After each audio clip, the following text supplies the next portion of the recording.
Hi everybody. I want to wait a few moments to get people here. And for I think this is my second Facebook Live series. So I want everybody to come on in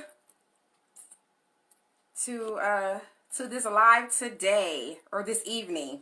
It's late. I've been up since 7 o'clock this morning, working, to the gym, and now I'm doing this. And I also have some things to do after this live broadcast. So I just want to thank everybody for coming in. Please share this video, like it, encourage others to pop online as well, and to hear what I'm going to share with you all. I'm going to share with you tips on how to become bold in your storytelling, the very things that you need to do to get that strength to do it. I'm going to bring on throughout this is a 7-week series rather, and I'm going to share with you the stories of several women who became bold in their storytelling as we all ventured into a book called Women Inspiring Nations, Volume 2. It was 23 of us, and we shared our stories on how we went from struggle to success and how we found our voices in doing so. And so welcome everyone that has come on. I really appreciate it. Again, please like the video and share it, and just be prepared to if you have not written a book yet, and if you have the idea, if you want to, but you're like, I don't know if I can do this, what would people say, who would buy it, or how do I get started? I'm going to show you. And I promise you, if you hold on to these 7 weeks, by the 7th week, you'll be posting across your social media, I am an author, because I'm going to share with you tips of how you can do that, because it's not hard. It's just, you have to get past your thoughts, because that's what hang up a lot of people. When they want to tell the story about their lives, they're like, well, what do I share? How much do I share? Or if I share this part and people don't really know, what are you going to say about me? These are some things that clients have said to me when I spoken to them during our consultation. They will always say, I want to share this aspect of my life, but I don't know how my family would take it. I don't know how my friends would take it. They have concerns about being public figures in their own right, in their own city, and across the country, some globally. So it's like, how much do I share? And through this 7-week series, I'm going to share with you how you can be private and transparent. At the same time, there's a thin line, and I'm going to show you how to walk it. Also, the women that come on to the show each week, they're going to show you that all it takes is guts. All it takes is faith. And to get out of what I always say to my clients and to prospective clients, get out of your head. Stop overthinking the process, because if you overthink it, you'll think yourself right out of it before you even had the opportunity to start. So, again, I am Ebony Nicole Smith, and welcome to Becoming Bold in Your Storytelling. So, as I was saying earlier, I have written a book, Women Inspiring Nations. I am one of 23 women. Our book was released this past January, and I share with you in the book about heart attacks. My chapter is called Heart Attacks Happen. And it's not a physical, well, it was physical, but it's not like the heart attacks that we know of. It was they were emotional heart attacks through various relationships, and how I went up and down and how things transpired through them.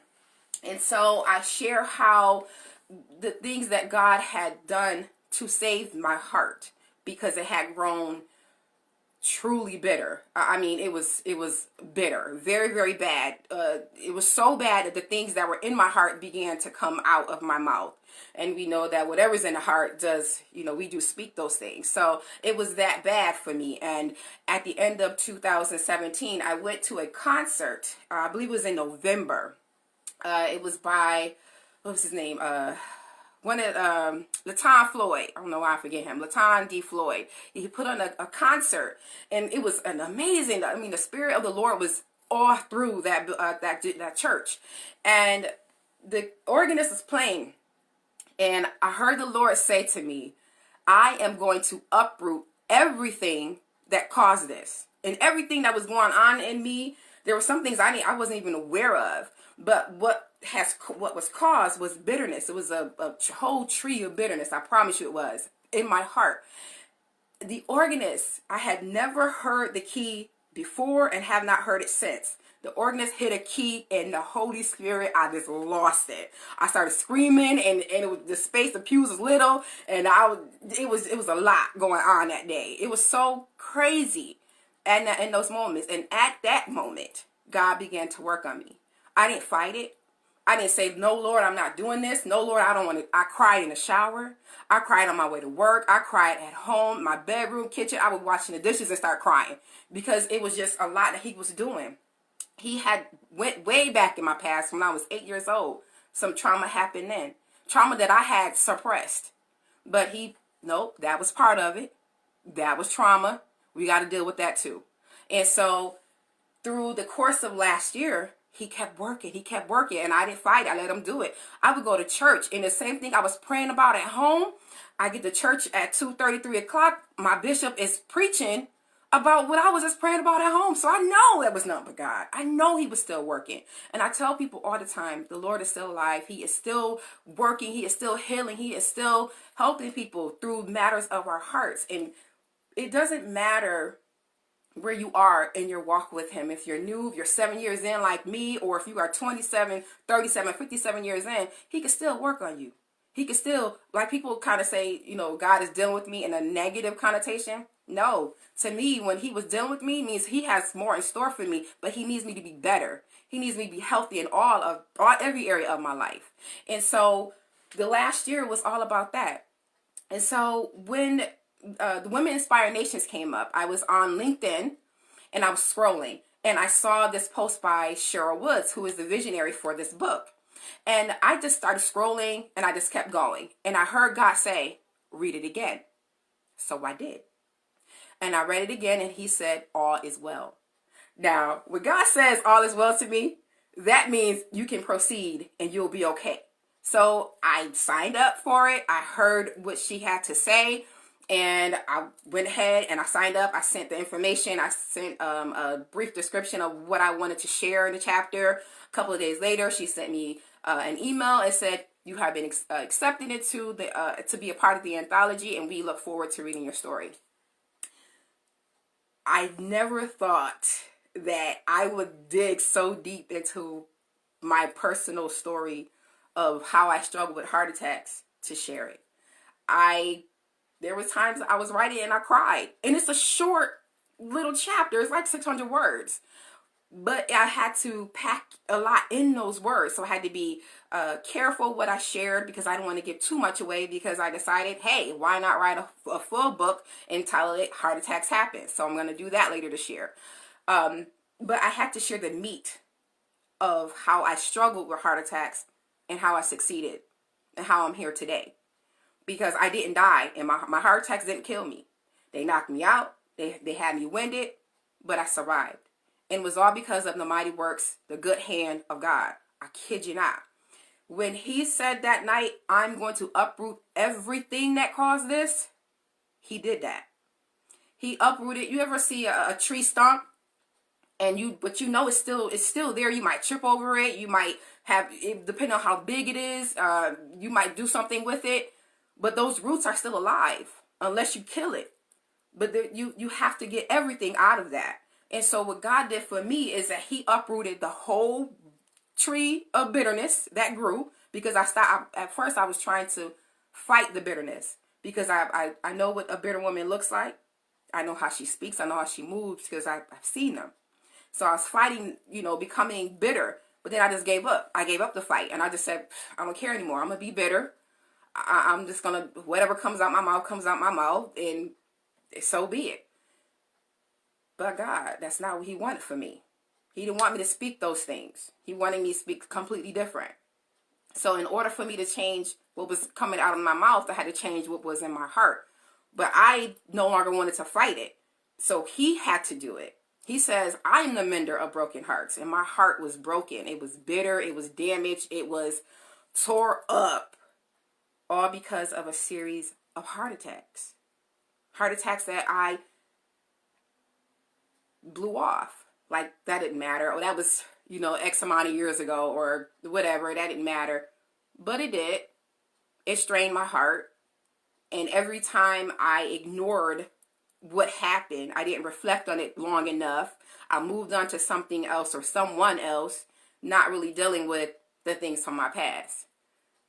But God, He did it. He helped me.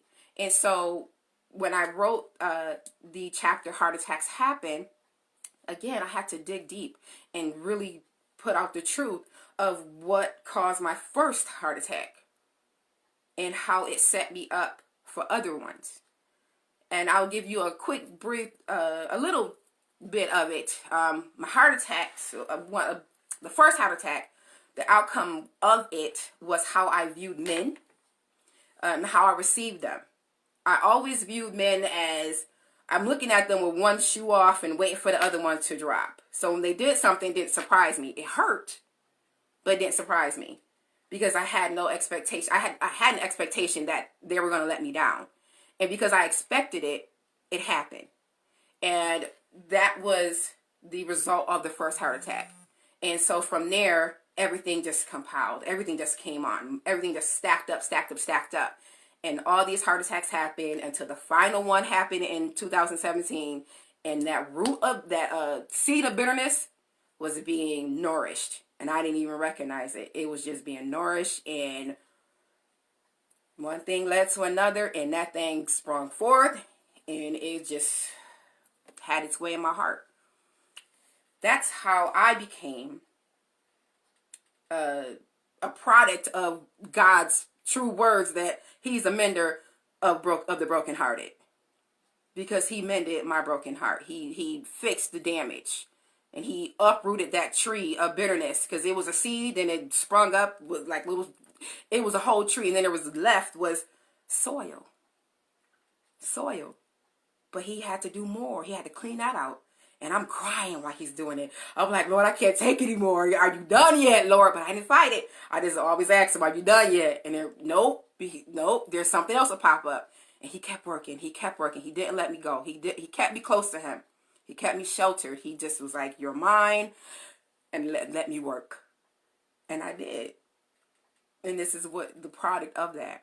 And so I share my story of how, yes, if you let Him, He can help you. If you fight Him, He can still help you, but it'll be difficult and it'll take longer. My healing began in November 2017 and it's still ongoing. But I was healed enough to the point where I could share my story. And I became bold in it.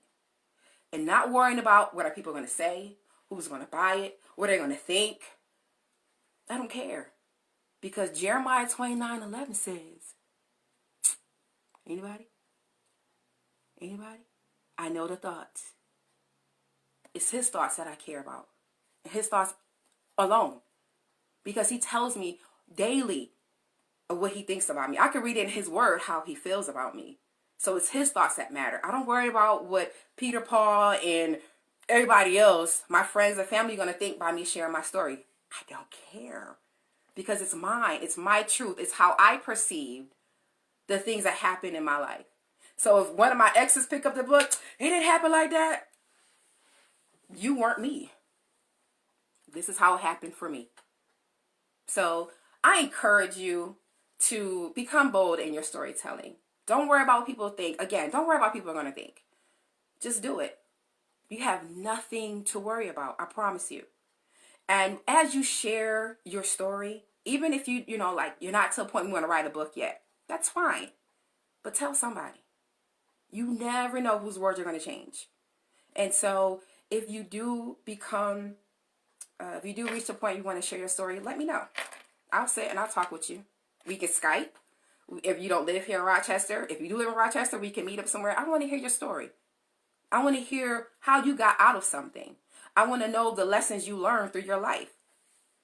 Maybe you are a man, because I really want men to teach men. Like I have a strong desire for men to teach men, especially the younger generations, because I mean, they don't have many examples. So let's say you're a man, you're married, and you want to teach other men who desire to be husbands how to prepare to be such before they become one. You can share 10 keys to becoming a husband. The important things you learned either during or while you're married or before you got married. Maybe you need to tell him about finances, how to get everything in check there, how to balance a checkbook, the importance of stocks and bonds, and how to secure his future now.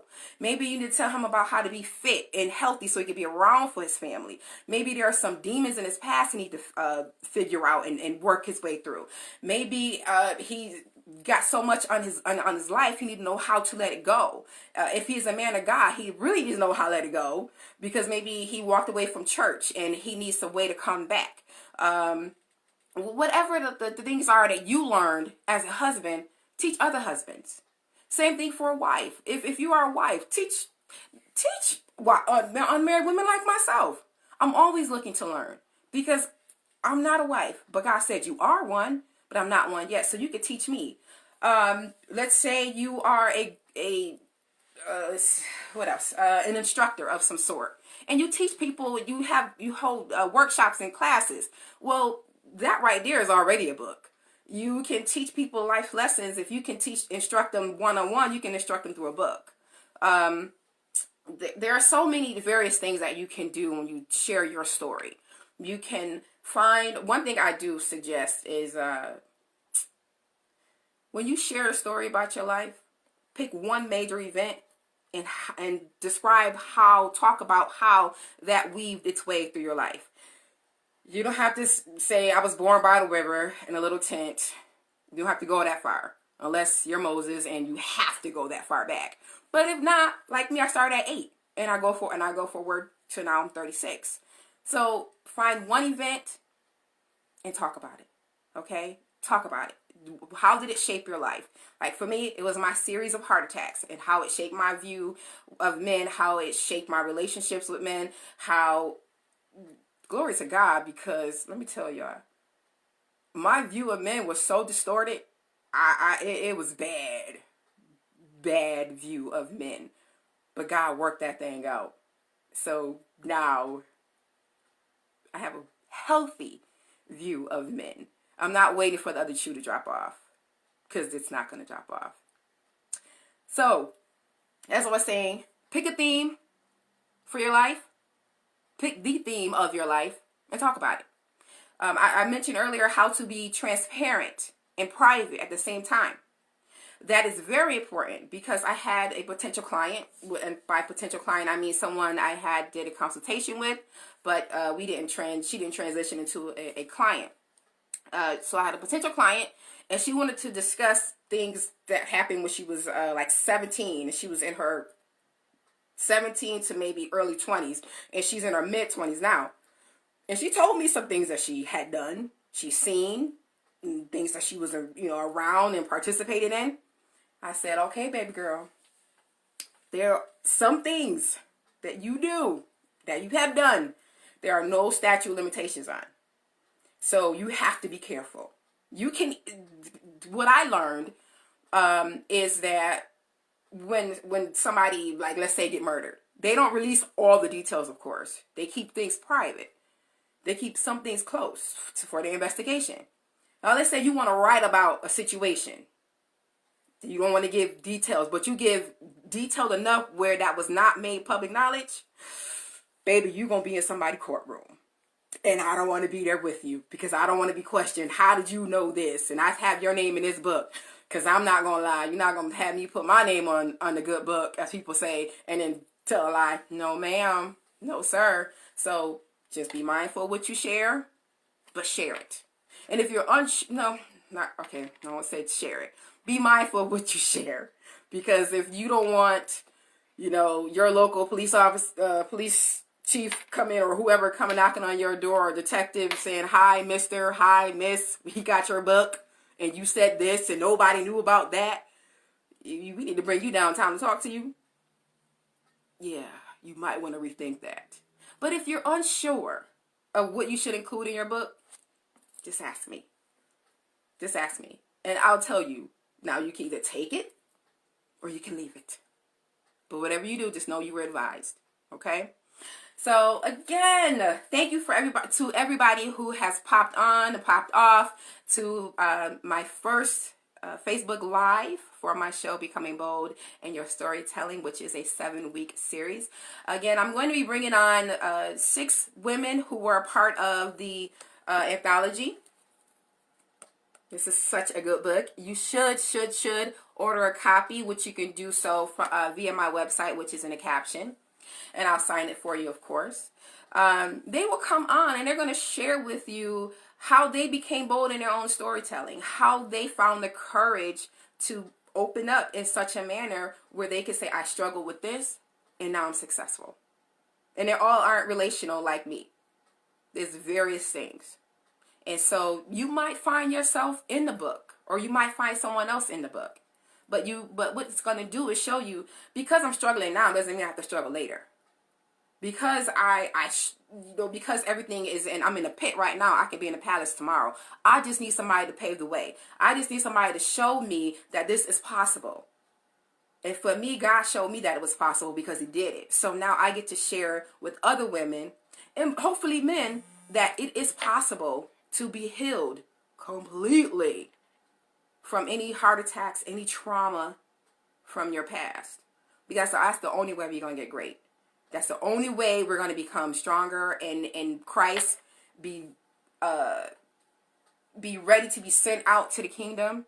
Because we have to be able to say, you know what, this happened, but this is who I am now. I'm not that, I am this. And the only way you can is if you let it go. Tell people. You find there's such freedom that I've learned. There's great freedom in telling my story.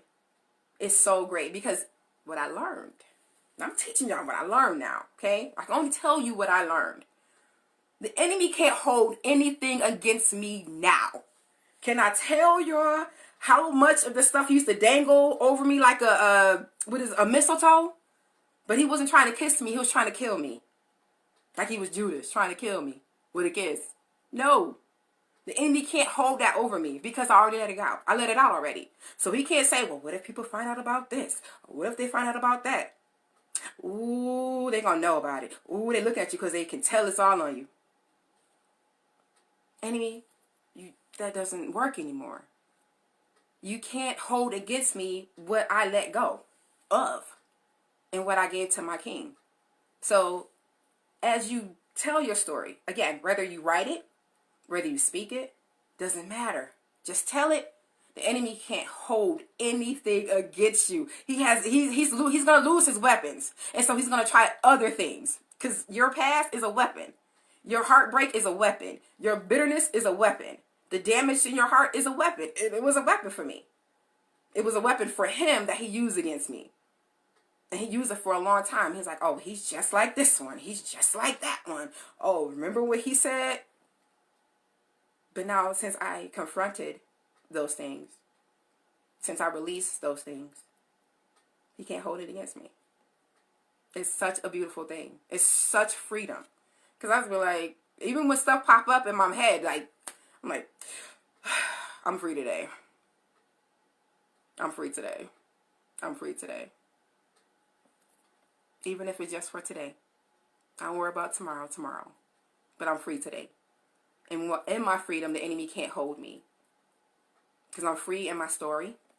I become bolder in my storytelling. And that's what I want for each and every one of you. Whatever happened then, you can write about it and let it go.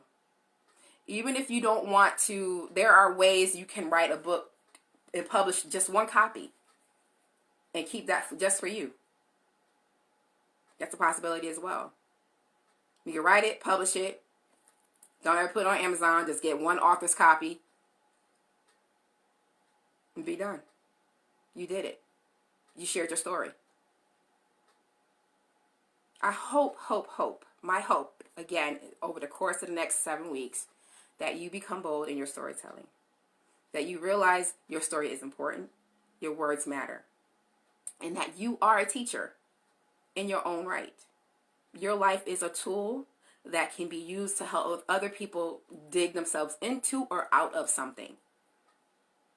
My goal with my story is to help women, possibly men again, get out of their bitterness and let God help them, because it is possible. It is possible. It's going to hurt. Like hell. Seriously, hell. I don't know what hell feels like, but I felt hell when he was working. It was hell. A lot of tears, but it was worth it. It was worth it. I wouldn't change not a moment about it. Not a moment. Except for once I was crying in the shower. I was in there so long and the water got cold. I would change that moment. Otherwise, I wouldn't change anything about the process of God healing me, because it really, really, really made me into the woman I am today. And I know he still has more good work to do, and I'm all for it. I'm all for it. Like last night, I said, Lord, I was crying at the altar. I was boohoo crying. I felt it tugging in my belly. I felt God pulling me up there to the altar, because I was like, Lord, that's not my word. That's not for me. But there's always this tugging when I know it's for me. And I went up there and I said, Lord, whatever you want to do, just do. I said, Lord, continue your work. Continue your good work in me. And he did. He is. And I can't wait to see what else he does. So I want to be clear.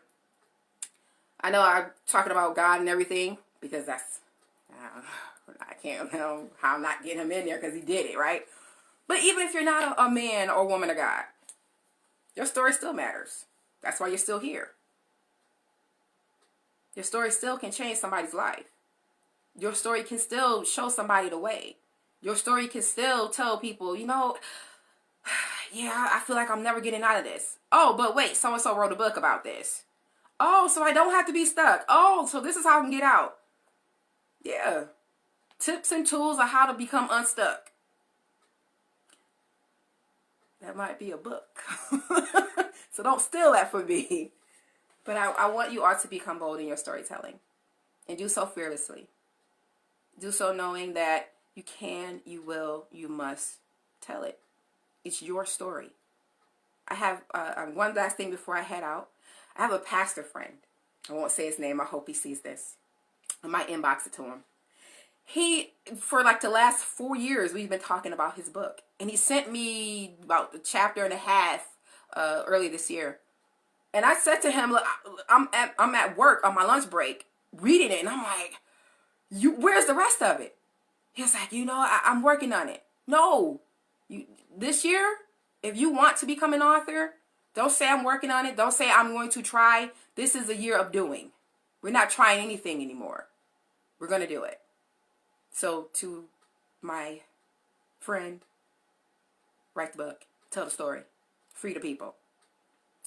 That is just about it, you guys. I thank you again for coming on and listening to my first broadcast. I am grateful that you have taken the time out of your busy schedule to do so. If you have any questions or concerns, just pop them down on the comment section. I'll gladly answer them. You can go onto my website, which is noted in the contacts, but I'll say it just because. It's ebonynicolesmith.com. You can also go onto my Facebook page, which is also Ebony Nicole Smith. I just love my name. Or if you want to shoot me an email, maybe you don't want to make your comment on the post. That's fine. You can shoot me an email at info@ebonynicolesmith.com. So, again, thank you all for coming on this live, spending 30 minutes of your time with me. And I will be back on Monday, the 18th at 8:30. Where I'm going to have one of my very special guests, one of my co-authors for our new book, recently released. And you can, she'll share with you why and how she became bold and why it's important for you to do as well. Oh, one more thing. I'm going to share with you, I've decided I'm going to give you a tip on how to effectively write your book, okay? And the one I'm going to share with you today is find an accountability partner. It is very important. I'm writing 2 books right now. One is a book titled I keep changing the title, so forgive me. It's 25 prayers to power your vision and business. I have a friend, A.B. Brumfield, who is my accountability partner. I actually have to publish that thing by the end of this month, but I'm working on it. And then I also have a workbook, which is a writer's workbook to teach you all the steps to writing and publishing your book. Okay, that has to be done per my accountability partner. That has to be done by May. So find someone who can hold you accountable. Someone who's not going to let you say, yeah, I'm tired, or it's been a long weekend. Okay. And what? You need to get an hour in. That's always what I recommend to my clients. 1 hour a day to write. So find you an accountability partner. Find you someone who's not going to care, someone that doesn't care about your excuses, will kick your butt if you decide that you don't want to proceed. Find an accountability partner. So that's it. That's my tip for the night. That is my information for you all. Again, thank you from the bottom of my heart for joining me this evening. I look forward to you becoming bold in your storytelling as I have. If you have any questions, again, email, make a message. Doesn't matter. I'll respond. Have a blessed night.